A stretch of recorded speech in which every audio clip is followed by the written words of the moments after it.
हे कृष्णा करुणा सिंधो दीनबंधो जगत्पते गोपेश गोपिका कांत राधा कांत नमोस्तुते तप्त कांचन गौरांगी राधे वृंदावनेश्वरी वृषभानुसुते देवी प्रणमामि हरिप्रिये नमो महावदान्याय कृष्ण प्रेम प्रदायिने कृष्णाय कृष्ण चैतन्य नामिने गौरत्विषे नमः पंचतत्वात्मकं कृष्णं भक्तरूप स्वरूपकं भक्तावतारं भक्ताख्यं नमामि भक्तशक्तिकं श्री कृष्ण चैतन्य प्रभु नित्यानंद श्री अद्वैत गदाधर श्रीवासदि गौर भक्तवृंद हरे Krishna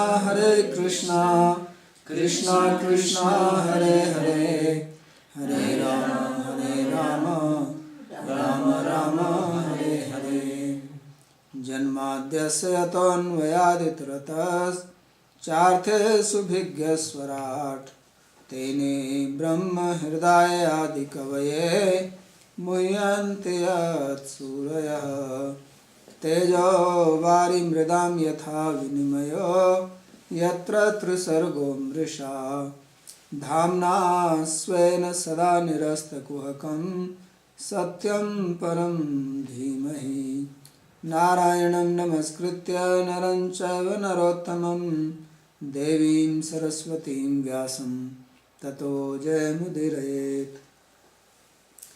Reading from Srimad Bhagavatam, 4th Canto, chapter 29,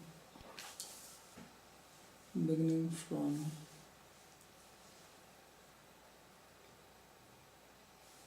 verse number 47. Teachings of Narada to King Bharisma. And in the previous verses he has explained how one gets bhakti, that is by satsanga, and what are the obstacles. And the basic obstacle is physical needs, bodily requirements. So mostly we are entangled in just taking care of our physical body, and then we have no time for anything. So if you ask anybody, come to class, so I have no time. Why you have no time? Because I have to take care of myself. So just like the animals, they are busy whole day only for food, eating and sleeping. So human beings, they don't sleep when they work. They work very hard for surviving. But the question is that why do we survive? Survival for what? If we don't survive, what is the loss?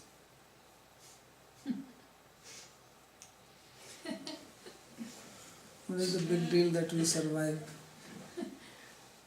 Or anybody survives? So there is no big deal if we don't realize ourselves.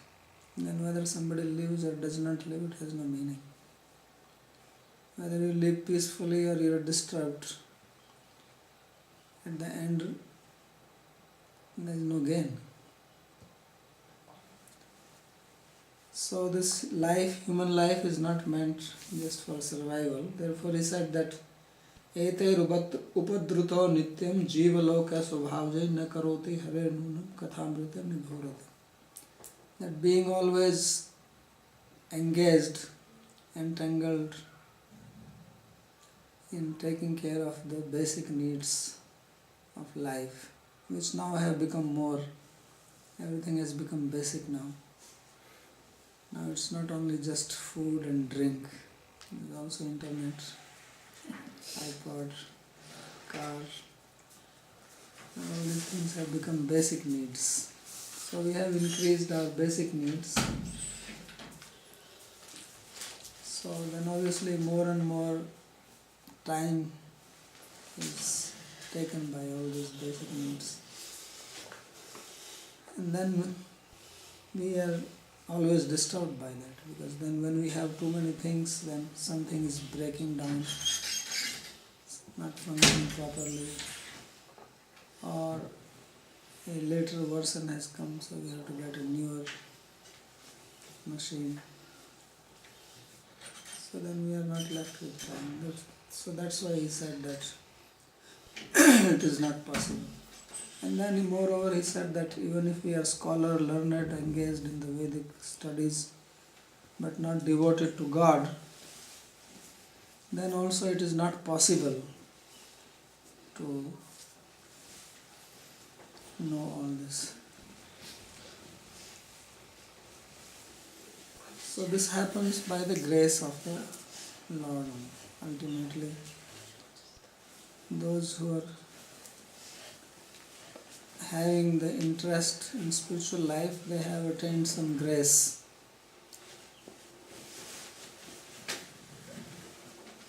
So that was what he spoke.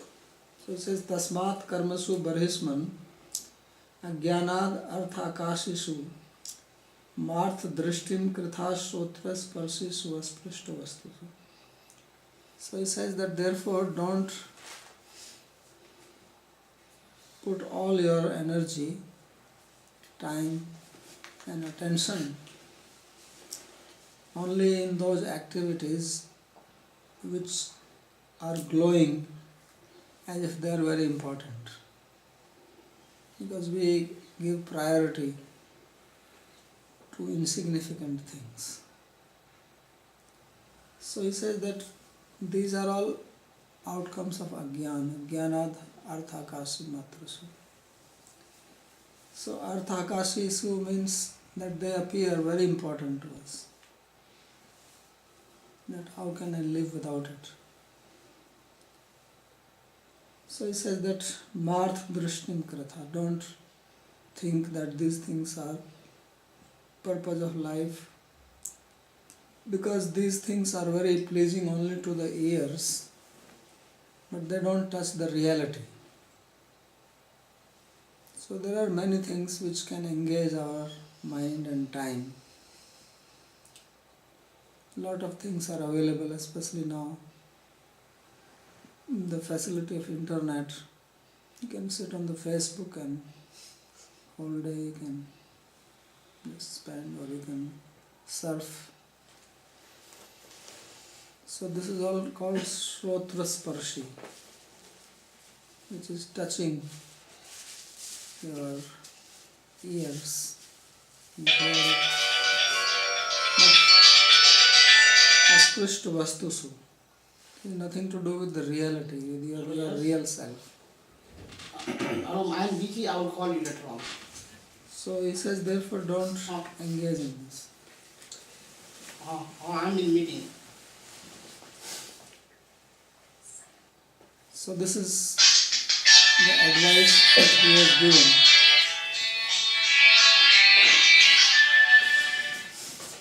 To the king, because king was also engaged, especially in those days. People were very much interested in doing this yajnas, karmakanda activities.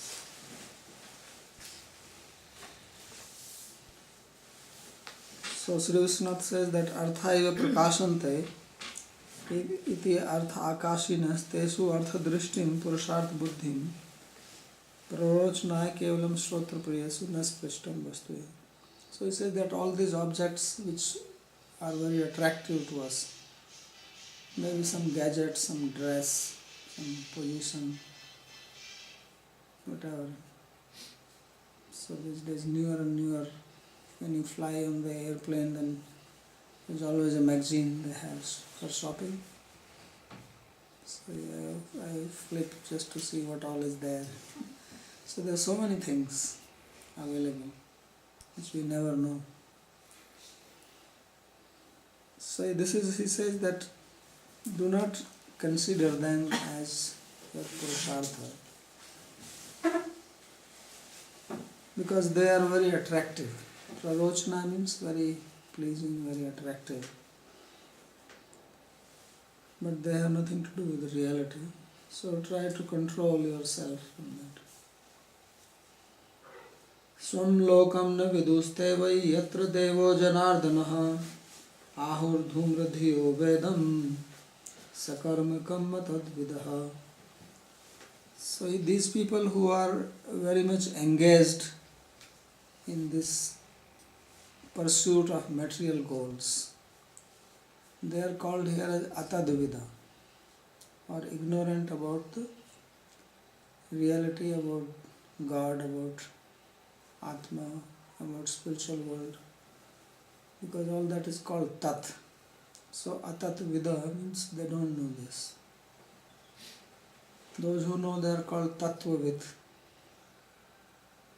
and these are called here as atadvita, because they are very much engaged in sakarma, or fruitive actions, activities for material pleasure, basically.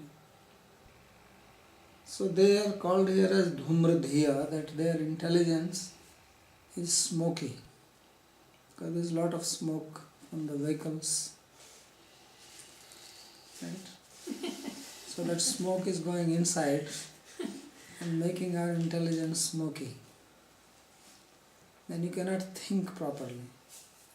Previously they were doing yajna, a lot of smoke was coming. That was at least a good type of smoke, because it was from the ghee and some herbs, so that was not harmful. But that was also making the intelligence dull, because people are only attracted to that.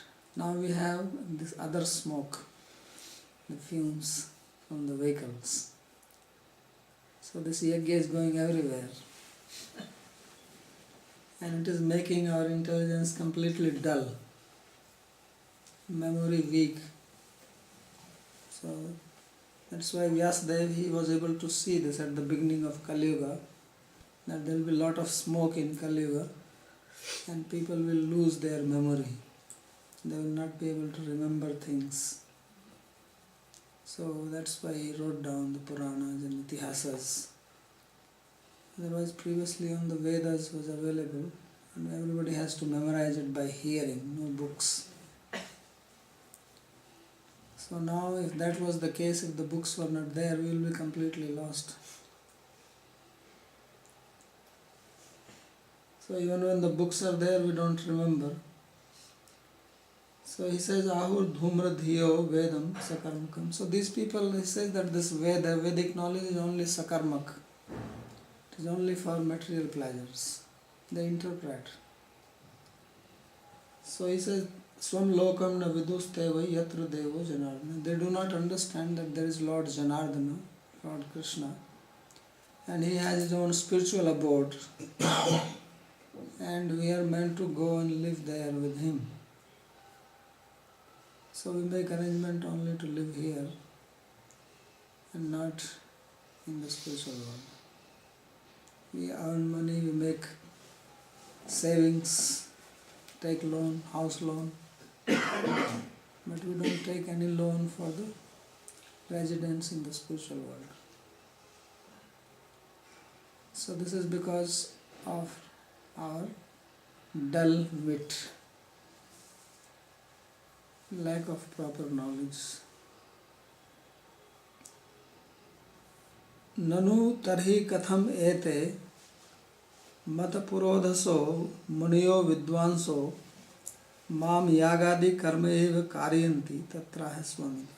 So now the king is asking a question, that this is very interesting thing you are telling me, but how is it that my priests, my purodhas, all these brahmanas, they are always engaging me only in the yajna, because Barisman, this king, was famous for doing yajna.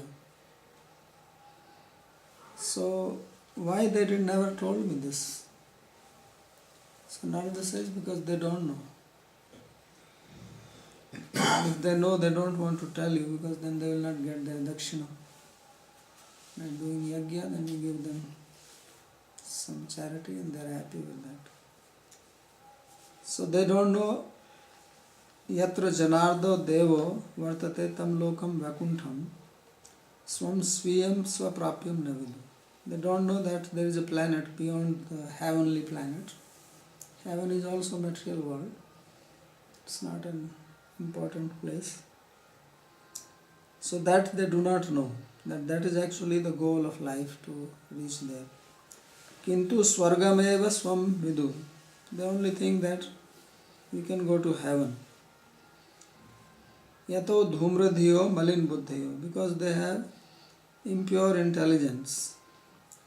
Vedam sakarmakam karma parameva. And they say that Veda is only speaking of these materialistic rituals. And there is nothing more than that. Veda vada ratapartha nanyatra sthiti vadina. They say that there is nothing else. Atadvidaha vedartha nabhikya. Therefore they do not understand the real meaning of the Vedas. Yaduktam Bhagavata, as Lord Krishna says in 11th Canto of Bhagavatam, Kalena nashta pralaye vaniyam veda sangita mayadav brahmani prokta dharmo yasyam madatmakaha. So how do you know that Veda is speaking about bhakti? Because Krishna himself says, he says when the universe was dissolved, then Vedic knowledge was lost. Because if there are no human beings, where the knowledge will stay. So then at the beginning of creation, he says that I gave the Vedic knowledge to Brahma. And this Vedic knowledge, what does it contain? He says, Dharmo yasyam madatmaka. That it teaches about dharma, about me, which is devotion. That is Vaishnava dharma. So this is Krishna himself saying this. But still people do not understand. So Brahma, he studied the Vedas 3 times. Described. After he heard the Vedas, then he deliberated on it for 3 times and came to the conclusion that the goal is bhakti. So he studied the Vedas from karma point of view, from jnana point of view, and then bhakti point of view. And then conclusion was that Vasudeva Paraveda. That the purpose of the Veda is to teach about Vasudeva. As in Bhagavad Gita, Krishna says, Vedaisya sarvaira hamiva vedya. From all the Vedas, only I, means Krishna, is to be known. And if someone says, what about the sacrifices? There is so much talk of sacrifice. Then Vasudeva Paramaka. Sacrifices are also meant to please Krishna. So, as he says, Yajnanam jap yajyo asmi. Among all the yajnas, sacrifices, I am the jap yajna. Chanting the name. That is easiest. Astirya darbhai pragagrai kartsne nakshiti mandalam stabdho brihadvadhanmani karmana vesiyat param tat karma haritosham yatsa vidya tanmatiraya. So he says that you are dull-headed person, but you think that you are very great.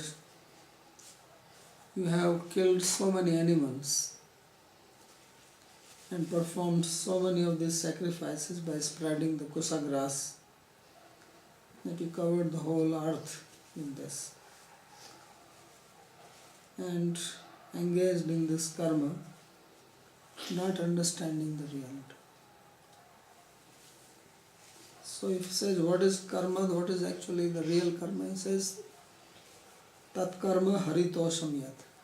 So that is the good work which is pleasing to God.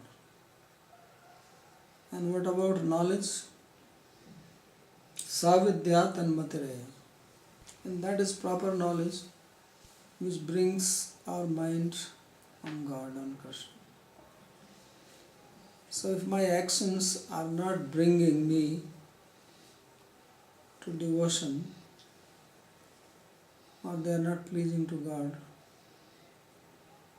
then they are useless.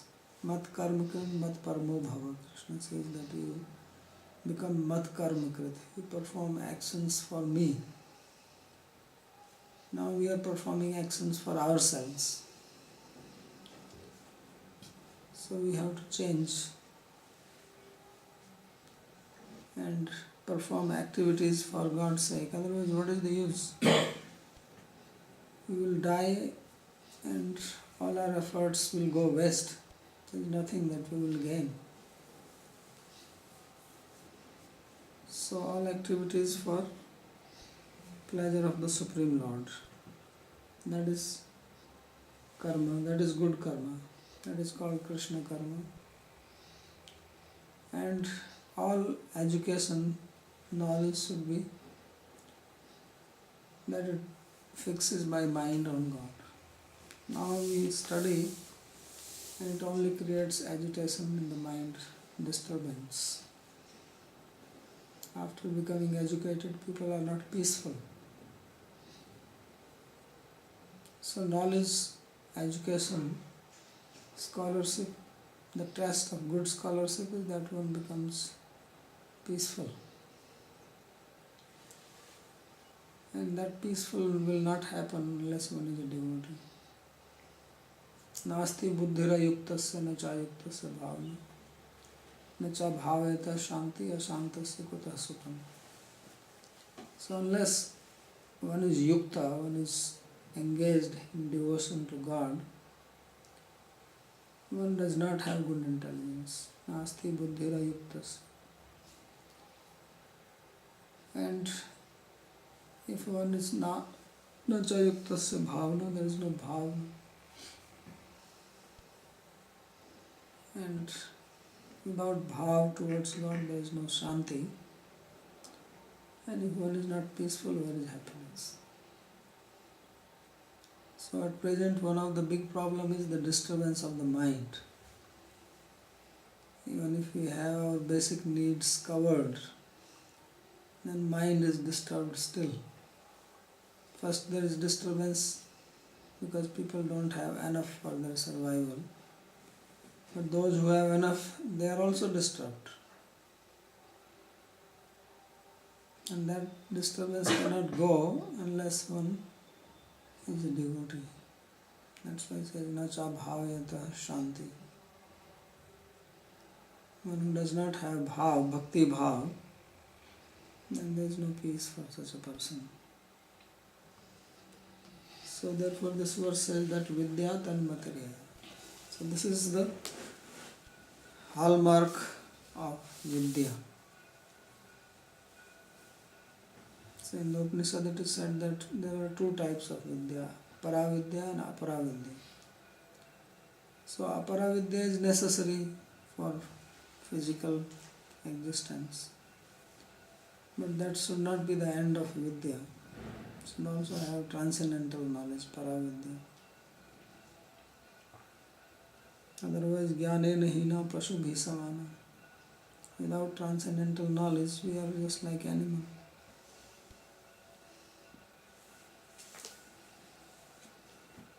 Tvam tu tair anabhigyair adhyapito mahamurkha eva. So he says that you who were taught by these people, you are utterly stupid. He's directly saying, he's not sparing any word. He's calling him as stabdha. Stabdha means fool. Why? Because you are taught by these people who are ignorant. So although Narada is saying this to the king, but this is how everyone is. In Narada's eyes, we are all fools. Because all our education system is to turn us into animals, not human beings. Because we don't know our life. So he says you are Mahamurkha. Murkha means stupid and Maha means great. You are a great fool. So he is telling this to the king. Tell this to king, he will get very angry. Right? Yeah. He will put him in prison. maybe hang you. But Narada is not afraid of that. So, and then he explains why you are fool. So you are wasting your time doing all these yagyas and killing these poor animals. What have animals done? Why you have to kill them? Brihad vadhat, brihad pashu vadhat. Mani mahayajvaham iti hankari. And then you are very proud that I am doing so many yagyas. Because when people perform materialistic activities, then they become very proud of that. Some achievement they have, and they become very proud. So everybody is proud of something.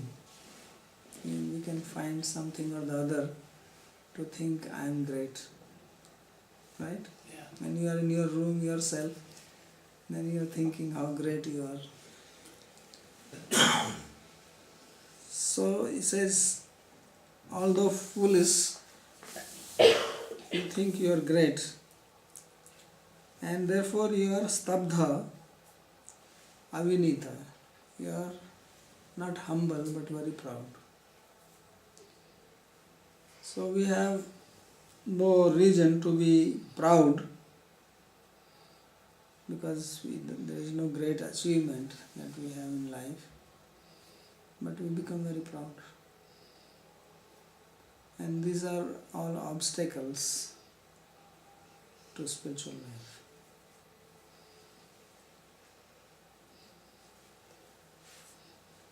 Harirdeha bhritam atma swayam prakritirishvaraha tadpadamulam sharanam yatah kshevo nirnamya. So he says that it is Lord Hari, Lord Krishna, Deha bhritam atma. He is the Atma of embodied beings. Atma means the object of love. Atma is translated as soul or spirit. But Atma actually means that which is the supreme object of love. That is called Atma. So we have love for our body. Narada is saying that body is not the object of love, it is God who is object of love. Deha Vritam Atma Hari Ishvara. Because body is useless without Atma. We think we love the body, but if somebody dies, then we don't keep the body. We try to dispose it immediately. If someone dies and you have to keep the body and sleep in the same room at night, you will be scared. So the love is for the Atma which has left the body. And Krishna is the supreme Atma, he is Paramatma. So he is the Atma of Atma. He is the soul of the soul. Which means just as we love the body because of the soul, we love the soul because of the super soul. So he is supreme, lovable. And this was shown in the Krishna Leela, in this Brahma Mohan, when Brahma had stolen the calves and cowherd boys. And Krishna, he expanded himself into equal number of calves and cowherd boys. And in Bhagavatam it is described that when Krishna became the cowherd boys, exactly same, the parents, they did not know that this boy is not my son, but it is Krishna in the form of my son. But they had more love for him now. Naturally, and the cows had more love for the calves than before. So this shows that the love for Krishna is more than one's own son. Because generally one has affection for one's own children, but when the Krishna took the form, then it became more. So therefore it says that Deha Bhritam Atma Hari, that the real Atma of everyone is Lord Hari, Lord Krishna. Swayam Prakriti Ishvara. And he is the Ishvara, he is the master, he is the controller of his nature. So therefore we should take shelter of his lotus feet. Tat padamulam sharanam yatah kshemo nranami. That is the only thing which brings auspiciousness, welfare to us if we surrender to God. And if we do not do that, then everything is inauspicious. So tat padamulo sharanam yatah kshemo nranami. So he is therefore called Saranam Saranyam, or he is the person worthy to take shelter of. So nanu tarhi parameva karma kim taditi kripya tvameva bruhi iti aha taditi. So now the king, since he told him that you are a fool, you are engaging all your life and time in these useless actions, he is asking Narada, so what is the good action, good karma I should perform? Then he speaks this verse. Anyat punah karma eva nochate iti bhava. It says everything else is not a karma, everything else is vikarma. In Bhagavad Gita, Krishna says, kim karma kim vikarmeti kavyapyatra mohita tatte karma pravakshami. What is karma, good karma, and what is bad karma, vikarma. So devotion is the only good karma. That is the real karma yoga. And every other is only a karma, which means bondage, that which binds you.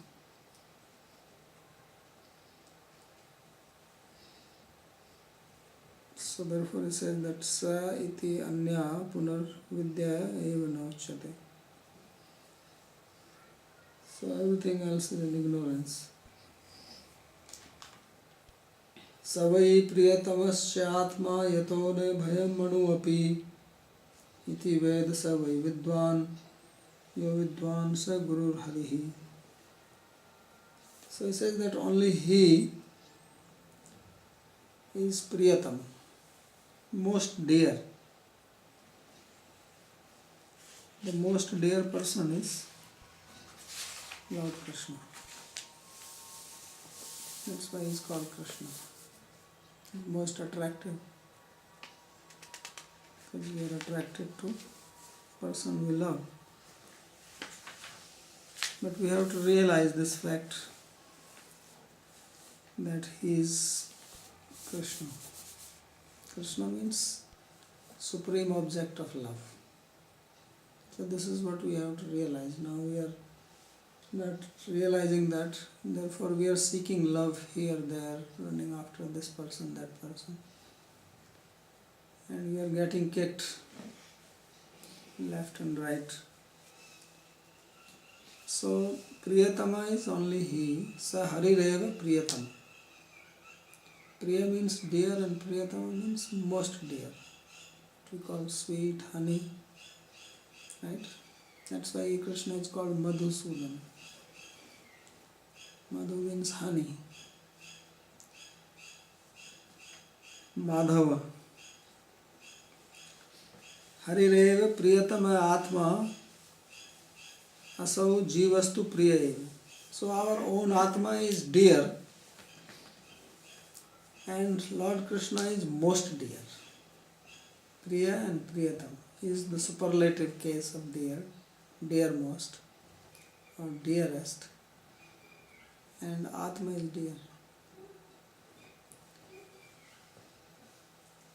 Tatra hetu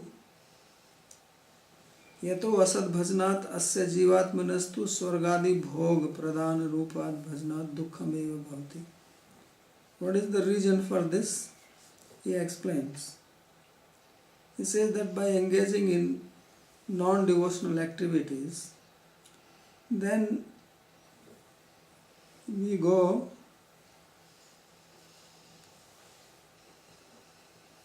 to heaven at most, or some material pleasures here. and we only attain suffering from that, because you again fall down. But by worship of the Lord, all problems come to an end. Iti vibhedeneva atmadvayam yo veda saiva vidwan. So he says, one who knows these two types of Atma, the individual soul and the Supreme Soul, the individual Atma and Paramatma, then such a person is called Vidwan. Such a person is called learned, wise, scholarly. And yevam vidwan saiva tvaya guru rashmi. One who is scholar like this, only that person should be accepted as a guru. Because previously he was accepting all these priests as the guru, all these brahmanas. And they are just engaging him in the yajnas, killing these animals. So he says only one who knows Atma and Paramatma, then he has to be understood as Guru. Yahi Krishna Tattva Veta Sai Guru Hai. Someone who knows this Krishna Tattva, only that is Guru. And such a person should be taken shelter. One should take shelter of such a Guru. Ye evam Guru Saiva Hari Tvaya Upasana. One who is Guru like this, he is Hari himself, he is Krishna. Because Krishna only comes as Guru. Acharya mam vijaniyat navmanyeta karichat. One who gives knowledge like this, that means Krishna himself is speaking. No one else has the ability to give this knowledge. So when we read Bhagavatam, then Krishna himself spoke this knowledge to Brahma. And then Brahma gave this knowledge to Narada, Narada to Vyas, Vyas to Sukdev, Sukdev to Parikshit, and Sut Goswami, and then he spoke to the sages. So there it is described that it is Lord is speaking through them.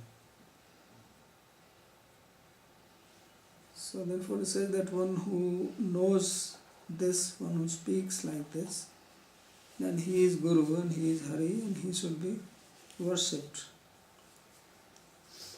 So it says that Yo Vidwan Sa Guru Hari. So up till here he explained this whole story which he has described in the previous two chapters. Now he gives one more allegory to the king in case he does not understand. So Narada says, Prashna evam hi sanchinno bhavataha purusharshabha atra me vadato guhyam nishamaya sunishchitam. So he says that, O king, in this way I have answered your question. Because earlier the question was asked, he said, I don't understand what you are saying, please elaborate on this. What he was asked. Bhagwanstaye vacho asmabhir na samyak avgamyate kavyastad vijananti navayam karamahita. He said that I don't understand, my dear sir, what you have spoken, because I am too much bewildered by these materialistic rituals. So explain this to me. So he says, I have answered. But now he says, I am going to speak to you some very confidential thing. So you hear this carefully. So he again gives like a summary. Uktam artham upsangharati. He concludes his statements. Prasna sanchinna padadita. Your question has been answered. Tadevam puranjano upakhyanena vairagya bhakti bhyam atmana uddhar prakaram avgamyapi. So in this way, by telling the story of King Puranjana, and through vairagya, detachment and bhakti devotion, the king has understood the process of uplifting himself. Prasthapyamanir dutai putra ananiya rajyavisicya pravajyashamiti mansi vicharantam. So the king is thinking that, okay, now I have understood. So he is thinking that I will send some messengers, I will send a text message and call my sons who have gone to do austerities. So let them come, because he had his 10 sons, and I will put them in charge of the kingdom and I will take sannyas. I will leave the kingdom. So he was thinking in his mind like this. Mansi vicharintam rajana bhavimrishya tam sadyeva grihan nissaretum punar harin rupa katham. So Narada thought that now the iron is hot, let me hit more. Because this type of vairagya does not stay very long. When you give class, people listen, they are absorbed, some change happens, then the class is over, change is also over. When you go away, you are back to normal. Like a rubber band. You stretch it, you leave it, it comes back to its normal state. So we become influenced by hearing. That brings some change inside, but it is not very stable. So he wants to hammer him more, so that the king actually becomes renounced. So he tells him one more small allegory. Story gives an example of a deer. The animal deer, not the deer.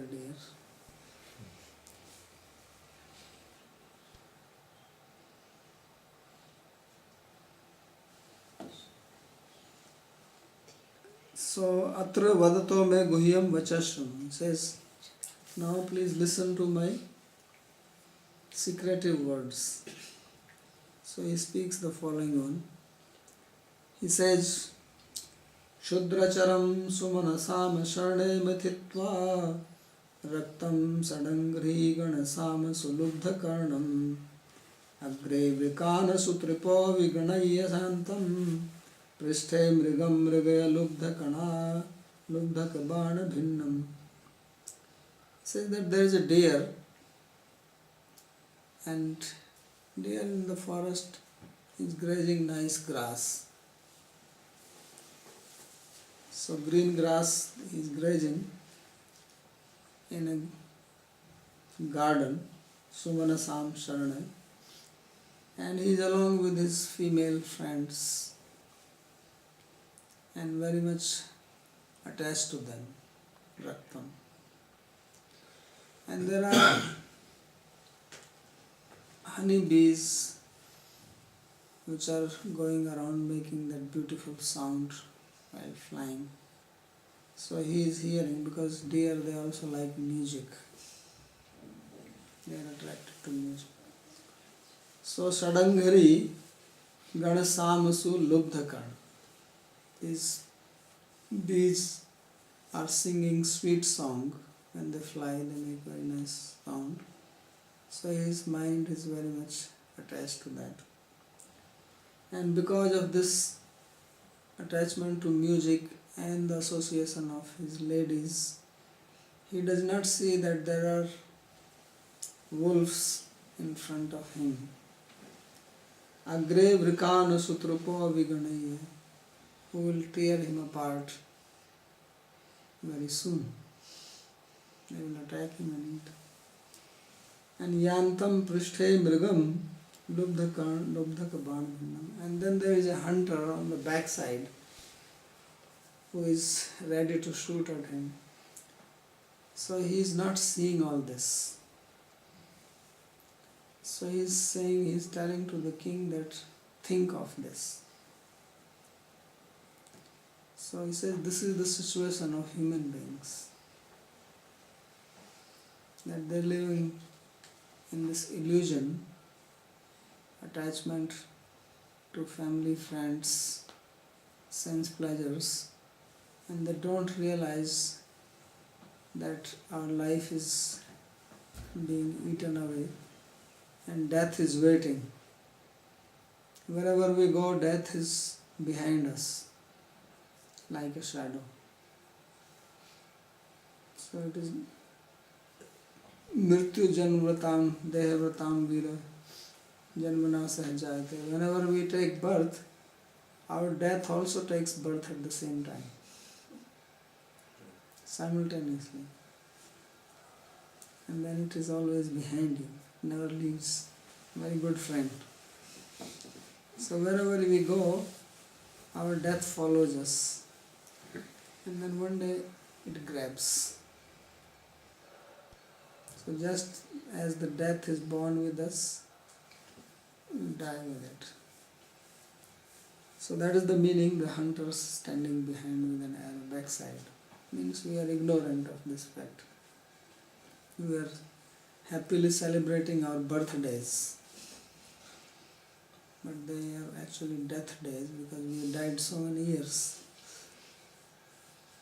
21st birthday means 21 years dead. Death has eaten that much. So that side we don't see. So he is given this Rupak. Shudramiti Mrigam Harinam Mrigaya. He says, deliberate on this deer. What is the situation with him? That is the situation with you. Swavipatti Majananta. He does not know his terrible situation. That in what kind of situation he is. Saddeva Marishyantam Anveshe. He does not know that very soon he will die. Says, think about it. So, Marishyami iti chintaya. So we are always Karishyami. I will do this, I will do that. We are thinking like this. But the Shastra says that Marishyami, think of that also. Not only I will do this, I have done this, I will do this tomorrow. Also think that I will die. Keep that also into consideration. Kidrisham. So what kind of deer is this? Shudram Durvadi Yavasam Charati Iti Tathatam Mamagamars. That he is eating some small little grass. And eating grass means something very small, not very big. Not that he is eating watermelon. Eating the small grass leaves. Means the sense gratifications are very little. Sumanasam Pushpanam Sharanam Udyane Mithitva. And he is in the garden full of flowers. Mithitva Istriyasa, he is with his lady friends. Mithni Bhuya Raktam Ashaktam. And he is very much attached to them. Samsu Sangitesu. He is listening to the music. So this is the material enjoyment. Company of opposite sex, music, drinking, eating. Eating is also listening to music. He is with the woman. Agretam bhakshetum eva nilinan mrikan jnanadeva aviganayantam. So because of ignorance, he is not seeing that there are wolves right in front side, hiding behind the trees, which are ready to eat him. And prishthetu niliya vartmanasya lubdikasya bhanir bhinna prayam anaveshya. On the back side, the hunter is there who has the arrows, and he can be eaten up or killed anytime. So he says, please think of this.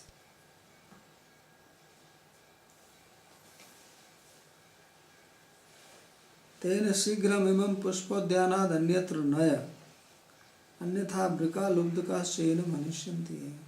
So the meaning is that very quickly take out this deer from here, otherwise these wolves and the hunter, they will kill him. So this is the allegory he describes him, and then in the next verse he will give the meaning of it, which we will read tomorrow. If you have any question on this.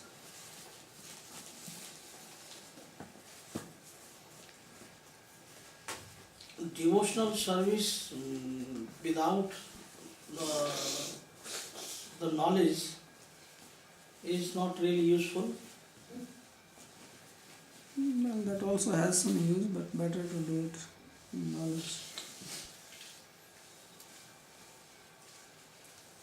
If you do it without knowledge, that also will have some effect. Actually, devotional service can have effect even without knowledge, but because we may commit offenses, which is the main thing. If you don't have proper knowledge, you may commit offense, then that becomes an obstacle. So we have to understand. Another thing is that devotional service means to please the Lord, to please the devotees. So if that is the goal, then why not we understand it properly? Why do we want to remain in ignorance?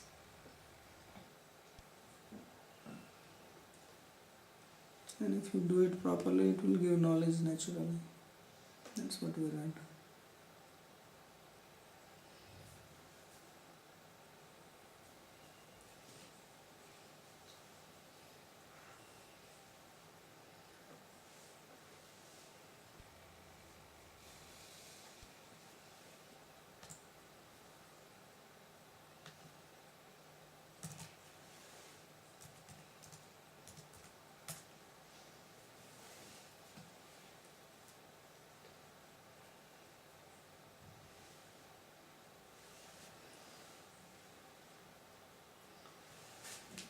To think that we have to die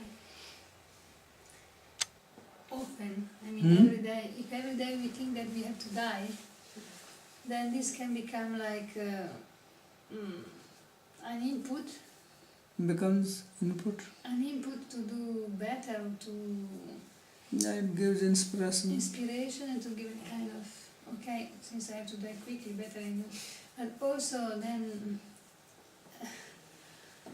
it can also be like that you cut out whatever is not really, I mean, going to the substance, to the all of the things. Yes. But there is no time, seems. There is no time. But then sometimes in devotional service also we have to give attention to the small things. And then this, in that case, doesn't matter, no? To speak a little louder, I cannot hear. In devotional service, everything can be devoted to the Lord. Also small things, the most insignificant thing like pick up a piece of paper, something, can be also devotional service. So in that case, time that doesn't have this idea that we have to die and we have to be always in the substance of the things. So yeah, this idea of dying is only to bring you to this level. If you are engaged in devotional service, then you don't have to think of dying. yeah, this is what I mean. So then death or living makes no difference. Doesn't matter. Just to bring your idea of renunciation from materialistic activity. That's what is speaking to him. Mm. But if you are engaged in bhakti, then dying or no dying, Mahaprabhu said, Mam janmani janmani ishware bhavatan bhakti rahat ki tvai.